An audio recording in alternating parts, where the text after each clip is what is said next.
यादव जाति जो आज देश में अधिकांश क्षेत्रों में पाई जाती है और उत्तर भारत से लेके महाराष्ट्र तक कई जगह इसका जमाव देखा जा सकता है। इस जाति के बारे में अगर हम ऐतिहासिक तौर पे छानबीन करते हैं तो हम सबसे पहले उस युग की ओर आते हैं जब भारत के अंदर देव और असुरों का संग्राम हो रहा था। तो देवासुर संग्राम में सरस्वती नदी के तट पर एक तरफ देव थे और एक तरफ असुर थे, और इन असुरों का जो सेंटर था उस समय बड़ा, वो सेंटर था ईरान, जहाँ औरमज़द के शासन की बात है, जहाँ असुर मंदिर की बात है। तो वहाँ से ये लोग आ रहे थे और हिंदुस्तान के सरस्वती नदी के दूसरे किनारे की ओर बढ़ रहे थे। यहाँ पे उनका देवों से संघर्ष चला, जिसको हम पौराणिक रूप से देवासुर संग्राम में देखते हैं। ये असुर लोग हम देखते हैं कि पूरे हिंदुस्तान में अरावली पर्वत की पूरे चढ़ते हुए आखिर में देवगिरी राजस्थान तक देवगिरी तक दिखते हैं, और ऐतिहासिक तौर पे इनके साथ संग्राम करते हुए जहाँ शुरू में देव नज़र आते हैं, बाद में देवियाँ भी नज़र आती हैं। जैसे दुर्गा का महिषासुर से संघर्ष, जैसे काली का असुरों के साथ संघर्ष, शुंभ निशुंभ, तो इस तरह का संघर्ष भी हमें दिखता है। तो ये असुर जनजाति के लोग जो है, इसके बाद के युग में हमें इन्हीं में से जब संघर्ष होता है भरत कबीले के साथ 10 राजाओं का युद्ध, तो 10 राजाओं के युद्ध में जो ये लोग थे 6-7 राजा, ये एक साथ थे, और सुदास जो भरत कबीले के थे उनके साथ कम कबीले थे। तो उसमें भी ये माना गया है कि ये जो दूसरे कबीले थे पुरु, कुरु और ये यदु कबीले का नाम उसमें आता है। तो ये जो है दूसरी पुष्टि देता है कि यदु कबीला यहाँ हम देखते हैं जो हमें संघर्ष करते हुए नज़र आता है उस 10 राजाओं के युद्ध में, जहाँ ये लोग पराजित हो जाते हैं और सुदास का कबीला जीत जाता है, भरत कबीला जीत जाता है। फिर हम जो महानायक, जिसको कि हम लोग देवता भी मानते हैं, भगवान भी मानते हैं बहुत से लोग, कृष्ण की कहानी पे आते हैं। तो कृष्ण की कहानी पे एक और उसका संघर्ष राक्षस लोगों से, कंस वंश के, कंस से हो रहा है, जो उसके मामा लगते हैं। तो कहानी क्या है कि वासुदेव, यानी ये ट्राइब है, उसका जो प्रमुख आदमी है वो वासुदेव है, लेकिन राजसत्ता का उदय इस रूप में नहीं हुआ। तो जो मथुरा में राजसत्ता का उदय हुआ उसका शासक कंस है, उसके सेनापति वासुदेव बन जाते हैं, और कंस अपनी बहन की शादी कर देता है उनसे। तो चूँकि कंस की बहन के बच्चे को राज्य जाएगा, ये बात जब उसे समझ में आती है तो वो उसे अपने यहाँ रहने को बाध्य करता है और उसके बच्चे ना हो ये कोशिश करता है। अब बाकी जो कहानी बढ़ाई गई है वो बात अलग है, लेकिन मेन बात ये आती है।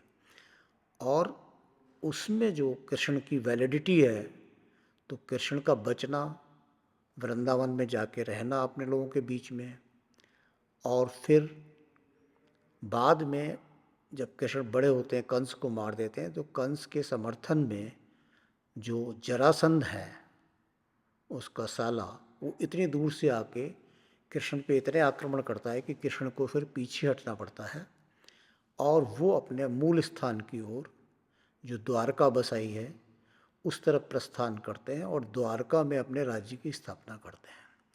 जहाँ की कहानी में ये भी है कि मयासुर नामक,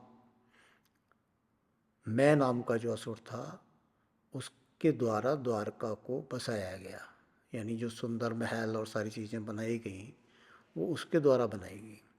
अब कृष्ण की कहानी में जब हम आगे बढ़ते हैं तो असुर विवाह में हरण करने की पद्धति है, यानी लड़की को उठा के लाना है और उसके साथ लड़की के घर वालों का एक युद्ध होगा, उस युद्ध को जीतना है। बाद में एक कृत्रिम रूप से होने लगा, लेकिन उस समय थोड़ा थोड़ा होता था। तो हम कृष्ण की कहानी में जहाँ रुक्मणी से उनके विवाह की बात देखते हैं, तो हम देखते हैं कि रुक्मणी को कृष्ण हरण करके लाते हैं और रुक्मणी का भाई उनसे युद्ध करता है। बाद में सुलह होके रुक्मणी उनकी पटरानी बनती है। उधर दूसरी कहानी हम देखते हैं कि बाणासुर जो है कृष्ण के परिवार के जो अनिरुद्ध हैं पौत्र, उनका हरण कर लेता है और अपनी बेटी से शादी करना चाहता है। मतलब वो जीत वहाँ से आ नहीं पाते, उसे वो रोक लेता है। उसके लिए कृष्ण को फिर युद्ध के लिए जाना होता है, लेकिन दिखाते हैं कि उस समय शंकर की मदद बाणासुर के साथ भी थी। तो फिर अल्टीमेटली समझौता होकर ये होता है। तो हरण की प्रक्रिया, औरत को उठा के लाना और एक युद्ध होना और उसके बाद औरत से शादी होना, ये जो असुर प्रक्रिया है शादी की, विवाह की, ये दृष्टिगोचर होती है वहाँ पे। और कृष्ण चूँकि यदुवंश से संबंधित है, जो कबीला हमने बताया कि पहले जो भरत कबीले से जिसकी लड़ाई हुई, तो उससे संबंधित है। तो यदु के नाम पे ये यादव वंश आगे चला। तो कृष्ण की कहानी अगर विस्तार से पढ़ें तो उसमें सारे इस तरह के प्रमाण हमें मिल जाते हैं।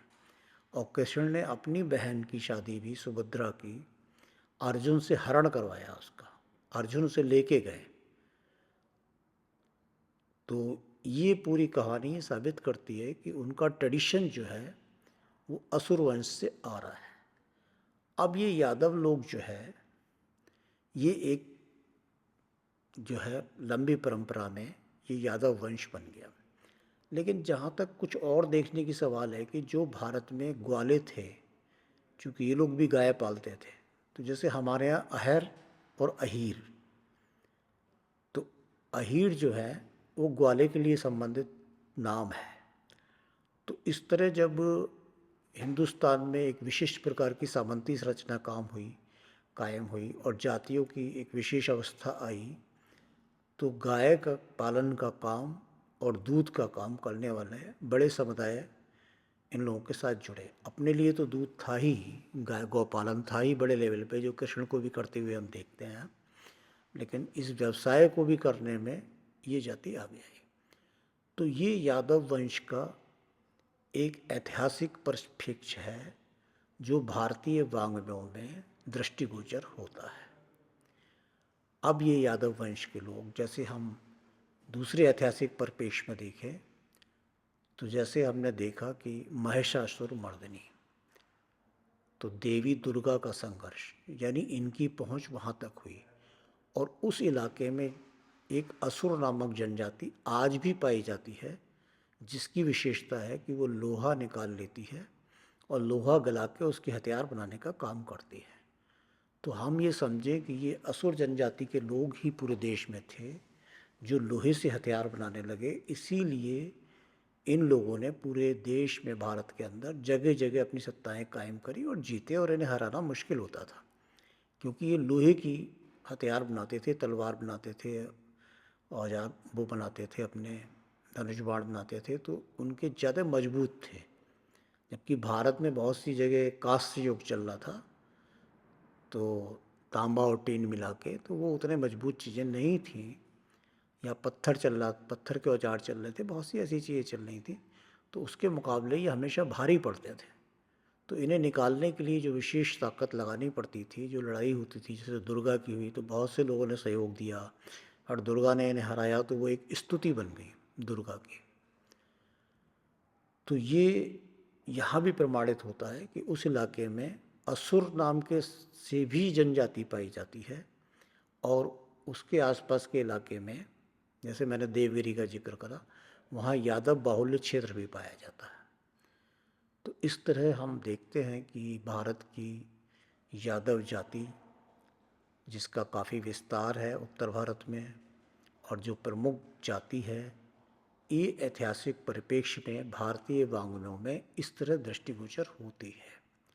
आगे और भी बात करेंगे यादव जाति के बारे में। अभी इसकी पौराणिकता और ऐतिहासिकता को हम समझ के समझ सकते हैं कि भारत के लिए ये असुर जनजाति के लोग जो यादव वंश के रूप में हैं, ये भारत के इतने लंबे समय से मूल निवासी हैं और भारत के लिए इनकी विशेष भूमिका है।